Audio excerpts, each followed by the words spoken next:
ભાડાના મકાનમાં કાર્યરત એવા કિમ ઔદ્યોગિક વિભાગીય કચેરી, પીપોદરા પેટા વિભાગીય કચેરી, મોટા બોરસરા પેટા વિભાગીય કચેરી, મોલવણ પેટા વિભાગીય કચેરી ₹7 કરોડ 2 લાખના ખર્ચે 3237.77 ચોરસ મીટર બિલ્ટઅપ એરિયા સાથે ground, first floor, second floor, third floor અદ્યતન નવીન ઓફિસનું નિર્માણ કરવામાં આવેલ છે.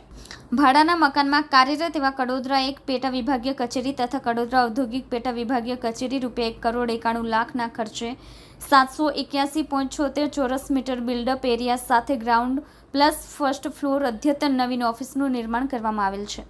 કિમ ઔદ્યોગિક વિભાગીય અને પેટા વિભાગીય કચેરીના નવીન મકાનનું બાંધકામ મેં તિરુપતિ કન્સ્ટ્રક્શન સુરત દ્વારા તથા કડોદરા 1 તથા કડોદરા ઔદ્યોગિક પેટા વિભાગીય કચેરીના નવીન મકાનનું બાંધકામ મેં જોય બિલ્ડર્સ સુરત દ્વારા કરવામાં આવેલ છે. સદર કચેરીના નવીન નિર્માણાધીન મકાન થકી કચેરીના વિજયલક્ષી સેવાઓ અર્થે મુલાકાત માટે આવતા ગ્રાહકોને પાર્કિંગ, બેસવા માટેની વ્યવસ્થા, પીવાના પાણીની પરબ જેવી પાયાની સુવિધાઓ મળી રહે તેનું ખાસ ધ્યાન રાખવામાં આવેલ છે. નવીન મકાન થકી દક્ષિણ ગુજરાત વીજ કંપની લિમિટેડ કચેરીના કર્મચારીઓને પણ જરૂરિયાત મુજબની માળખાકીય સુવિધા ઓફિસમાંથી મળી રહેશે, જેથી ગ્રાહકલક્ષી સેવાઓમાં વધારો થશે. ગ્રાહકોને કેશબારી પર વીજ બિલની ચૂકવણીમાં સરળતા રહેશે, સાથે વીજ પુરવઠો સાતત્યપૂર્ણ તેમજ ઉચ્ચ ગુણવત્તાવાળો પ્રાપ્ત થશે.